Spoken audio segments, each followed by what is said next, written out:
Assalomu alaykum kanalimiz obunachilari. Bugun drabilkalarimizni qo'ldan kelgancha obzor qilib o'tib ketamiz. Xo'p, bular uy sharoitida 220 tokda ishlatsalar bo'laveradi bemalol. Xo'p, obzorimizni lentali drabilkadan boshlaymiz. Bu lentali drabilkalar faqat o't, hashi, makka poyalarni maydalaydi, don mahsulotni chiqarmaydi. Xo'p, tepali bunkerning vazifasi po'choq tashlab maydalab olsangiz bo'ladi. Buni pichoqlarni ochib ko'rsatib beraman. Hop, 6 ta splashni uzun pichog'i bo'ladi. Qo'shimcha 8 qatorli pichog'i bor. Maydaroq qilib chiqarib berish uchun lentalari.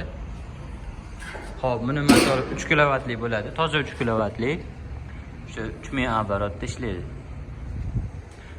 Hop, buni bunkersiz varianti, lekin kattaroq varianti ham bor. Mana bu ham xuddi shunaqa vazifani qiladi. Makka poya, hashilarni chiqaradi, don mahsulotni chiqarmaydi. Buni pichog'i ham 6 ta splashni, oldida qator pichog'i ko'proq bo'ladi. Uniki 8 ta bo'lsa, buniki 13 qatorli bo'ladi. Lenta og'izlariga keladigan bo'lsa, buniki kattaroq unga solishtirganda. Hop, bu ham 220 da ishlaydi, motori ham 3 kilovatli bo'ladi buniki ham. Hop, lentasiz oddiy variantlar kerak desangiz, bunaqangi oddiy variantlari ham bor, lentasiz. Shu 6 ta pichoqli, qo'shimcha pichog'i yo'q.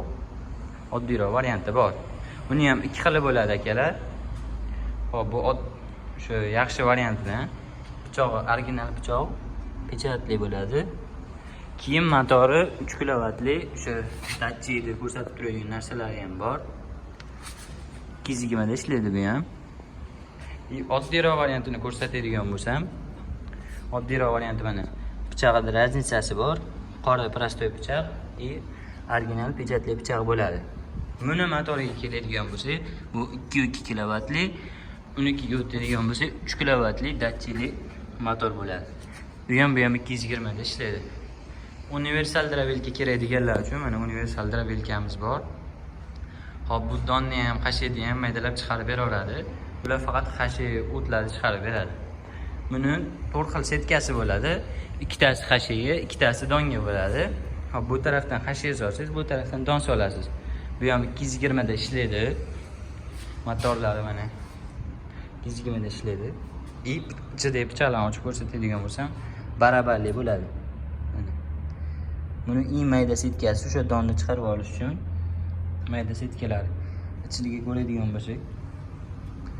Hop, agar vakuumli drabilkalarimiz kerak desangiz, bu vakuumli drabilkalarimiz donni o'zi tortib olib, kepedek qilib chiqarib beradi.